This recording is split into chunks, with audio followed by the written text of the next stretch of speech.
Hey everyone, it's Kate at The Confident Stitch, and today I'm going to show you how to make this really cute ripstop nylon drawstring backpack. I'm making this backpack as part of a 4th of July service project that I'll tell you about at the end of the video, but these little backpacks are great for anyone, anytime. Little kids love carrying them so they can put all their treasures in, and adults can even take them to the gym. They're big enough to hold a pair of gym shoes, some clothes, a water bottle. They'll even fit a laptop. Now let's talk about the supplies you need for this project. You need half a yard of fabric. I'm using the ripstop nylon as I mentioned, but you could also use canvas or really any fabric. I'm going to be enclosing all of the seam allowances so you don't have to worry about fraying at all. You also need 4 yards of paracord. I'm using a cotton cord, but we have multiple colors of the paracord on our website. You need 1 yard of twill tape, 1-inch twill tape. If you're using ripstop nylon, you're going to want some 1/8" sewing and craft tape, and you'll see me use it throughout this project. You'll want a fabric marker that works on your fabric, a pair of scissors, a small ruler, a larger ruler, a rotary cutter and mat are kind of optional, but they make it easy to cut out your rectangles. I always have a seam ripper on hand. You'll want some polyester thread, the right kind of needle for your project. For this ripstop nylon, I'm using a Microtex 60-8 needle. If you're using ripstop nylon, you'll also want a little seam roller like this to help press your seam allowances open because nylon does not like to be ironed. And you'll need a safety pin or a bodkin and threader for getting the paracord through the twill tape. Next, we'll talk about cutting. Okay, it's time to cut out the project. To cut it out, you just need to take your half yard of main fabric and cut it into 2 16 by 19-inch rectangles. I cut out the first rectangle and then laid it on top of the fabric and cut out the second rectangle to make sure they were the exact same size. You also want to cut out 2 2.5 by 4-inch rectangles of the main fabric to make the tabs. You don't need to cut your twill tape. It comes as a yard and that's how much you need. And then your 4 yards of paracord, you're going to want to cut it into 2 2-yard pieces. The next step is marking your fabric. The first thing you want to do is mark where the top of each bag piece is. And so I just draw an arrow pointing to one of the 16-inch sides on each of these bag pieces. And I'm using our magic pen, which is air erasing and has kind of a felt tip side that you'll be able to see. You'll want to find a pen that works well for your fabric. After you mark where the top is, you want to mark 2 inches from the top and draw a line all the way across. I'm drawing these lines on the wrong side of the fabric, even though this fabric doesn't really have a wrong side. And then from your 2-inch mark, you want to mark again, but just not all the way across. You want to make a mark 1/4 inch down from there, and then another mark 3/4 of an inch. And you want to do that on all the edges of your bag. And after you mark the top, you're going to mark 5/8 of an inch up from the bottom. And you really just need to do that on one side, or yeah, one half of the bag. All right, and then with the tabs, you want to mark I'm gonna move these out of the way. You wanna mark the halfway point. And so they're 2.5 inches wide, so at 1.25 inches along, parallel to one of the 4-inch sides, I'm gonna just mark right down there. And I'll do this one.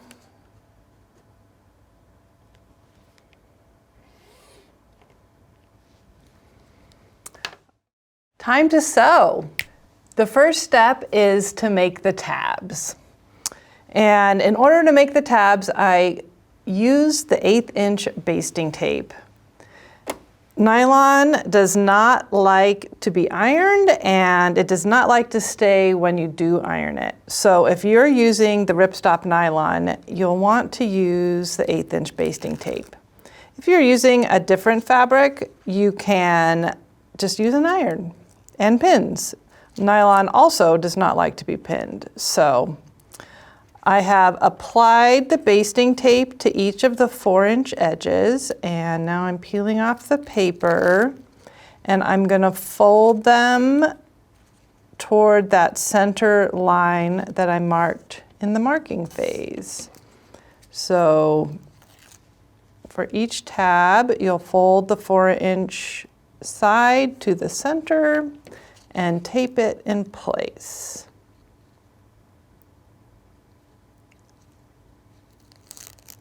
Oops, you want to make sure to press your basting tape down so that it doesn't come off with the paper. All right, so I've got them both taped, and now I'm just going to fold them in half and top stitch them. So let's go over to the machine.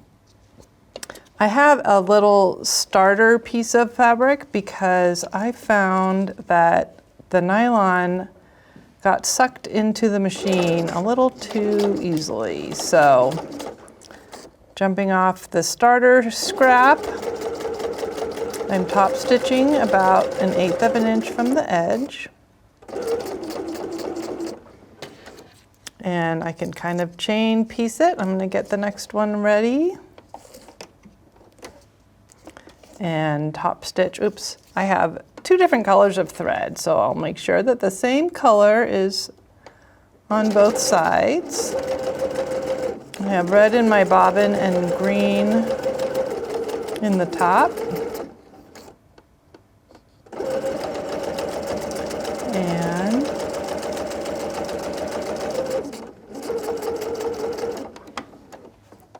so after you top stitch them,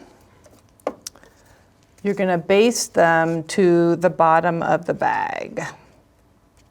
Get them in position for sewing the side seams. So let me show you how to do that.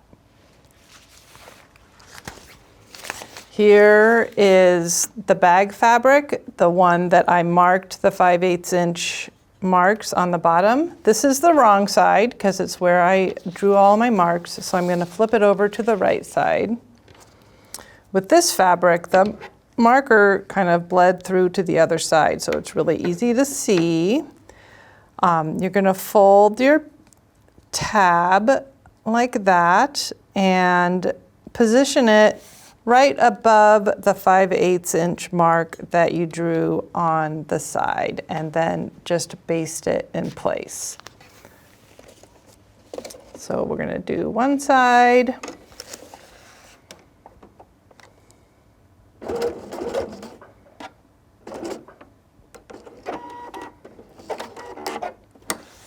And I'm just holding it in place at this point so that it doesn't move when I'm sewing my side seams.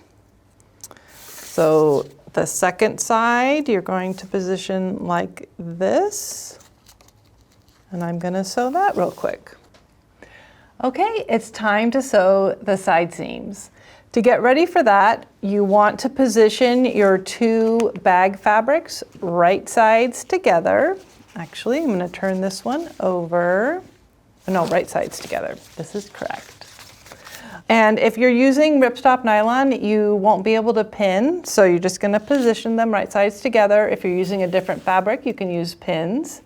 And now we're gonna sew with a 3/4 inch seam allowance, leaving a 1/2 inch gap at the marks that we made when we were marking the fabric. I'm gonna get my little leader scrap here, and starting at the top, at the 3/4 inch mark,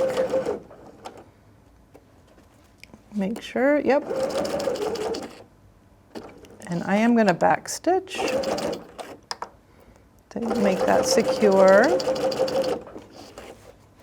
And go down to this first mark that was a 1/4 inch below my 2 inch mark and do a couple back stitches and cut, and then jump to the the mark that I made 3/4 of an inch from the 2 inch line, and back stitch again. So this is going to be where the drawstring hole is. So you do want to back stitch because it will get some pressure. And then I'm going to sew all the way down the side and back stitch at the bottom again. And I have my tab in here. So it's just going to sew right over it.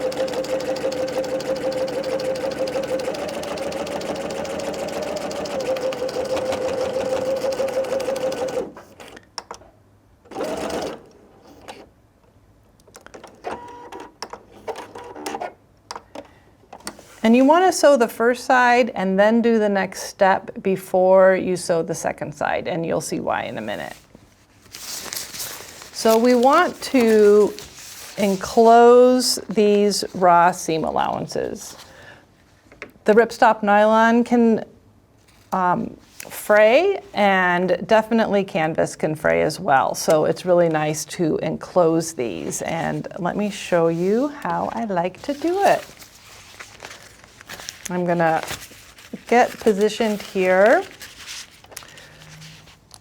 So what we're gonna do is first press the seam allowance open. If you're using a canvas, you're gonna be able to use an iron and it will press nice and flat. But with this nylon, I'm using my little roller, and I'm going to press it from the wrong side, and then I'm going to press it again from the right side to make sure it's actually open. You want your seam allowance open.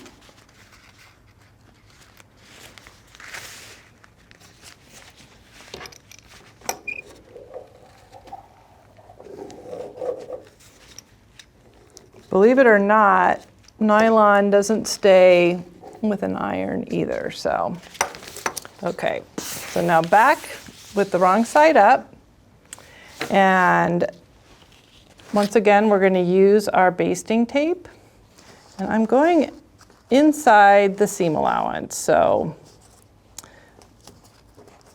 it's really the right side of the fabric, and I'm going to apply basting tape and make sure that it's not puckering.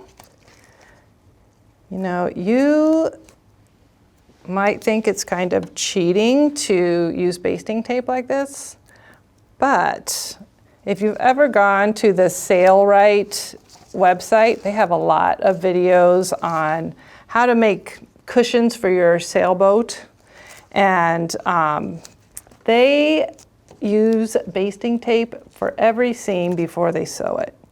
Of course, it's not tearing nicely today because I'm on camera, and I am going to remove the basting stitches on the tab because I'm going to want to be able to move it out of the way when I sew it.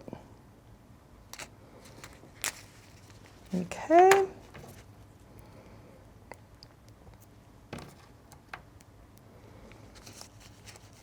So now I have some basting tape on the seam allowance, and I'll remove the papers. I'm gonna start from this side. There we go.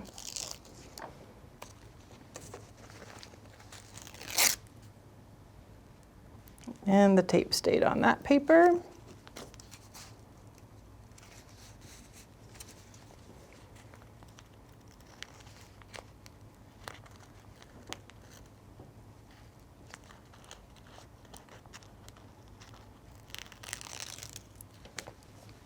All right, so after you remove the paper, you can just fold the seam allowance like this and press it in place.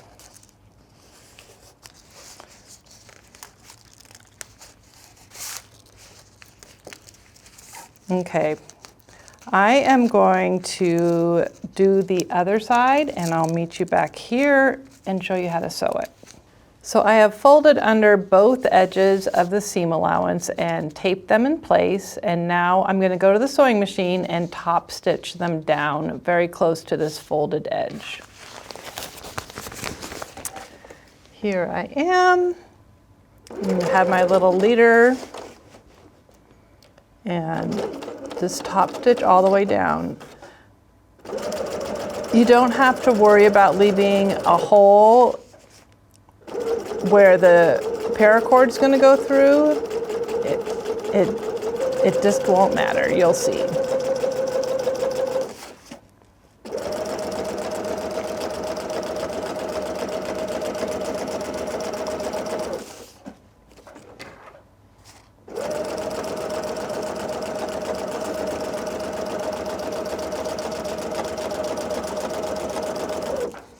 Okay, now I'm at the tab and I have it out of the way underneath, and I'm gonna fold it out of the way here.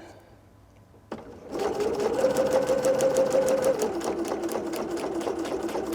go all the way to the end.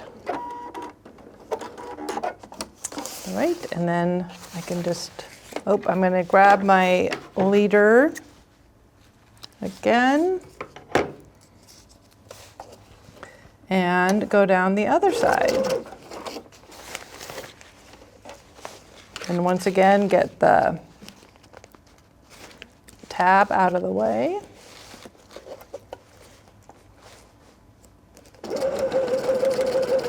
And just top stitch all the way down on this side.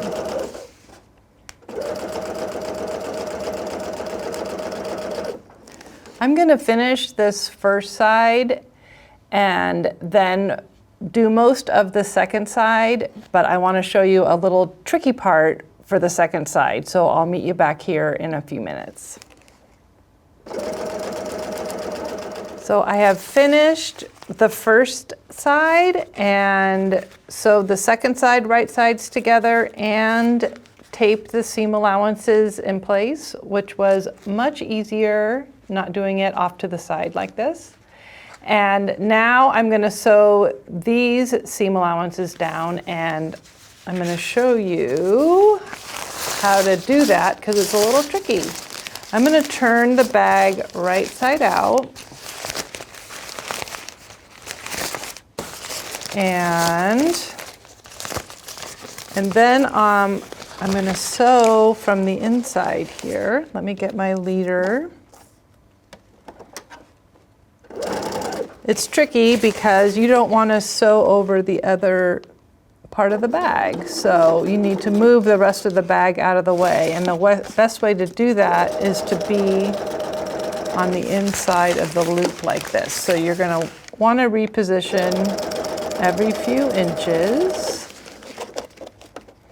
to get the rest of the bag out of the way.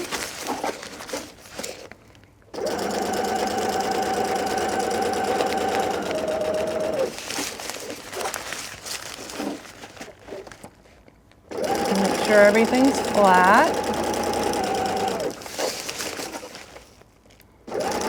Hopefully you can see how I'm moving everything out of the way. Now I'm going to get my tab completely out of the way as well. I forgot to mention that it might be a good idea to backstitch over the tab as you're sewing the side seams, just to make sure it stays.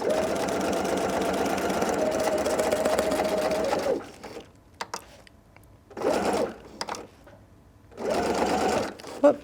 And I'll do the other side of this seam allowance in the same manner, and I'll meet you back here to make a French seam at the bottom of the bag. When you're sewing a French seam, you first sew the seam allowance wrong sides together. So I have the bag, it's right side out, you can see the tabs, and I'm gonna sew along the bottom at a 1/4 inch seam allowance, wrong sides together.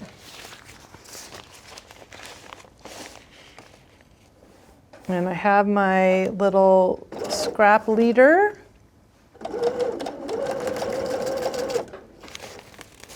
And because I'm not pinning with the nylon, I'm just gonna stop every few inches and make sure that my two edges are lined up.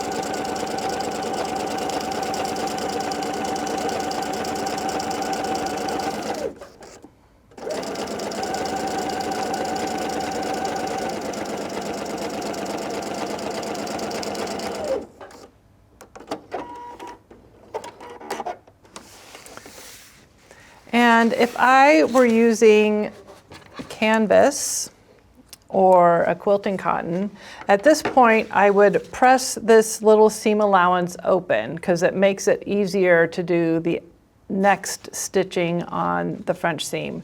But it just won't stay with the nylon, so I am gonna turn the bag wrong side out, which means that this bottom seam is going to be right sides together. And I'll poke out the little corners.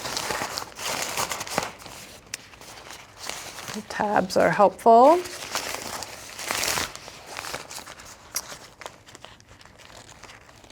And I'm going to make sure that the first seam I just sewed is right along the top of the fold. And now I'm going to sew again, right sides together with a 3/8 inch seam allowance. And that way I won't have any of my first seam poking out on the right side. A lot of times when I do French seams, I'll sew the first seam and then trim and sew the second seam, but by using a wider seam allowance for the second seam, you don't need to trim. So I'm gonna go forward, back stitch to make it nice and strong, and then all the way across. So doing the 3/8 plus 1/4 makes for 5/8, which is exactly where you placed your tabs. So the tabs will be right on the bottom of your bag.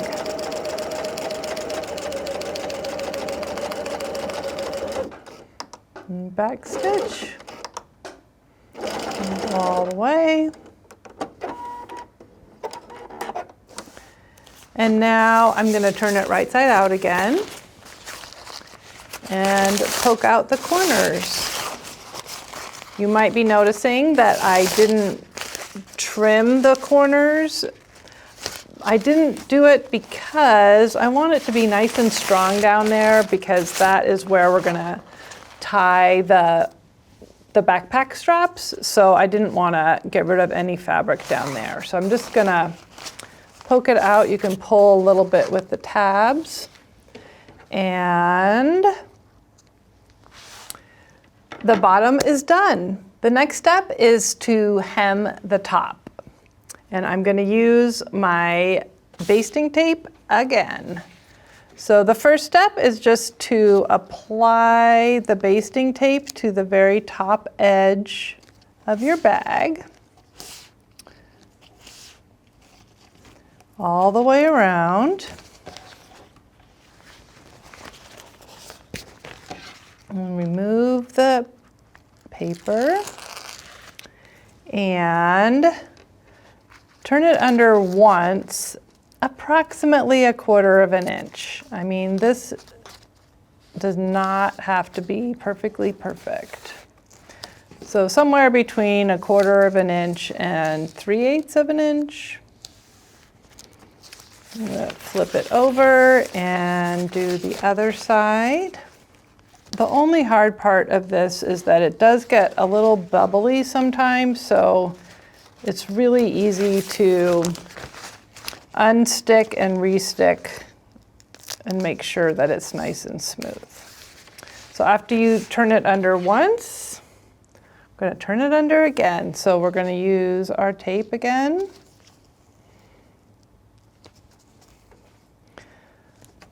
This is really so much easier when you're using ripstop nylon.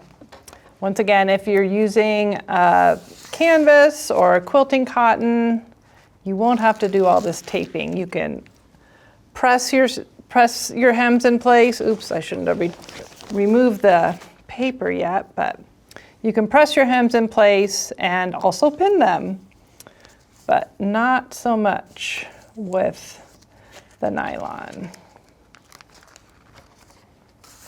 I'm going to go back over to the side that I accidentally pulled the paper off of. And so I'm going to fold it under one more time.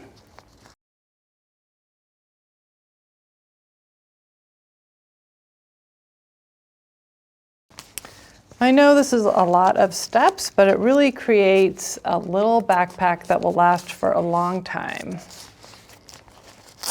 And I really like making sure I have no raw edges showing. So now for sewing the hem, I like to sew from the right side so that I'm sure that there aren't any puckers or bubbles. So I'm just gonna leave the bag wrong side out and go over to my sewing machine, and I'm gonna start at a side edge. And I can see if the right side looks good. And if it looks a little funny and bubbly, I can unstick and restick before I sew so I don't sew any puckers in. The back stitch.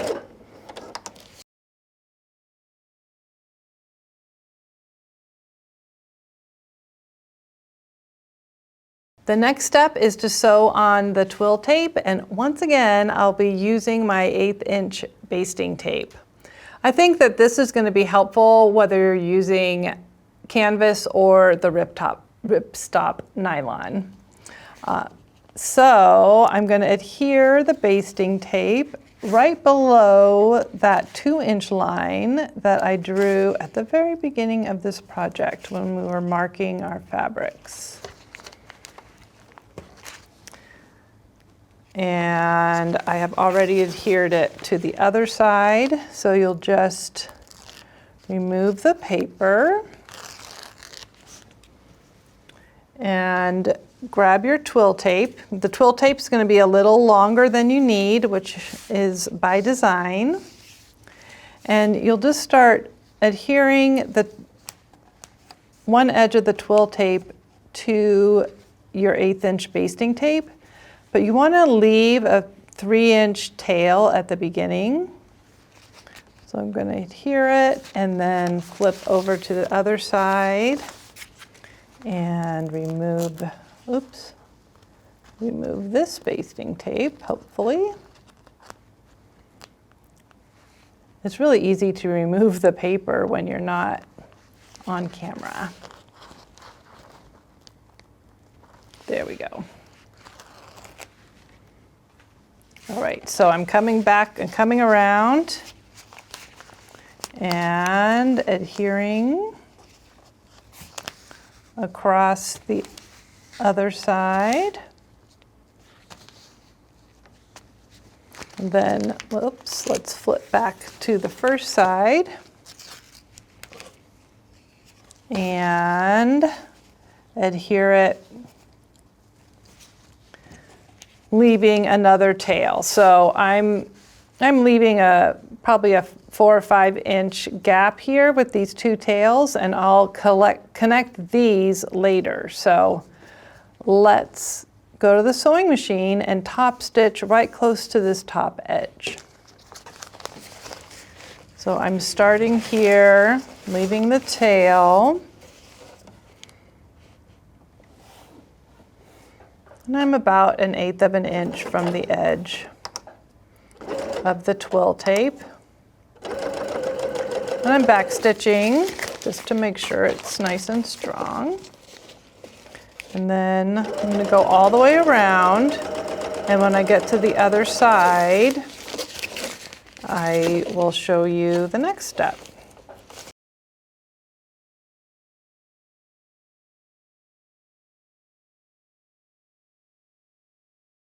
Okay, now that I am coming to the other end, I'm going to stop, leaving my tail there, doing a back stitch.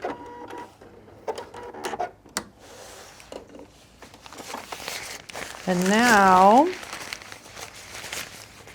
I'm going to lay these two tails on top of each other. They're a little bit long. So we'll lay them on top of each other and gonna mark where they meet.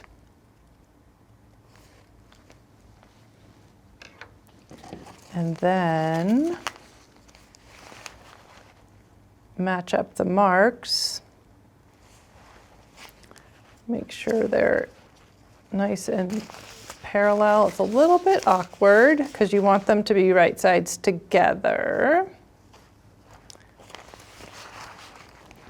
And if you want, you can draw a line that you want to sew along that's relatively perpendicular to the edges of the twill tape. And we're going to just sew this real quick.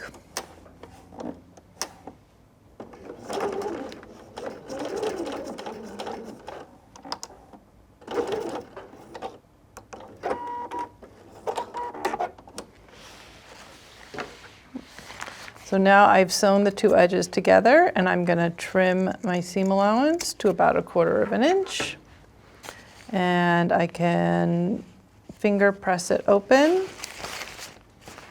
And now I can finish up my loop. So I'm just going to top stitch it down so that it's a full loop.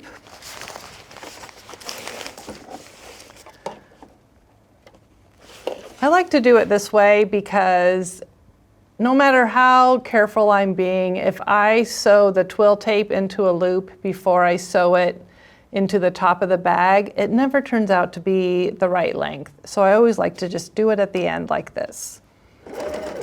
Oops, still going back.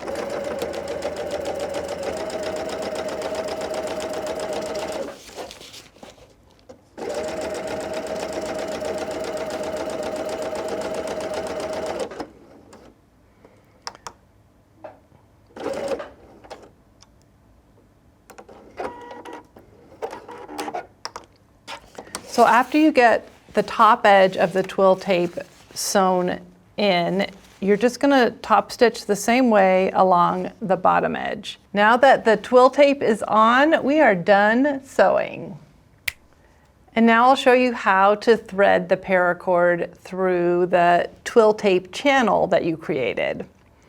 You can either use a safety pin, or we have this really nice Merchant & Mills bodkin and threader. And I'm going to use this, whatever this is. I'm using a cotton cording because it's a little bit thinner and I don't have to worry about getting caught up while I'm threading it. But when you use the paracord, it's better because you can burn the end and seal it. The cotton cording gets a little bit frayed at the end. So with your cord threaded through the safety pin or the threader, you just go in one of the holes that you created and go all the way through. Of course, I'm catching on something here.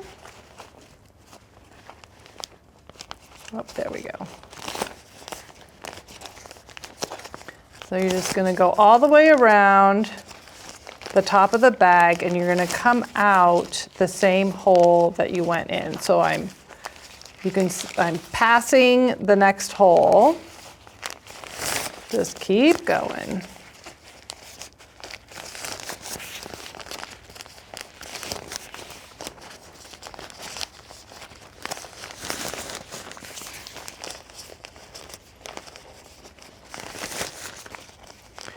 If you decide to make multiples of these, they get really fast.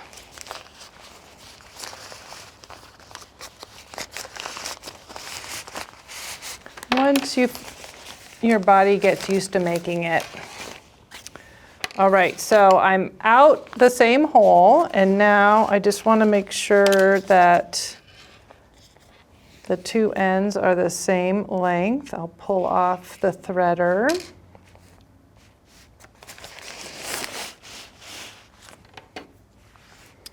So keep pulling. Okay. They are about the same length. And now I'm just going to go down to the tab on the same side that I came out of and put one of the cords through the tab and then tie the two tabs together. Not tabs, you know, cords. All right, so there's one side, and I'm going to do the same thing starting on the other side and going all the way around and tying it around the tab, and I'll have a little backpack. Stick around and I will tell you about the service project that we're sponsoring this 4th of July. A few times a year, we facilitate a project that benefits our community. And this Independence Day, we're collaborating with Soft Landing Missoula to make these cute backpacks for refugees and immigrants to the community. Soft Landing works to make Missoula a welcoming and supportive place to people who are new to our country. We've assembled 30 free kits, and if you're local, you can click the link below to reserve your kit.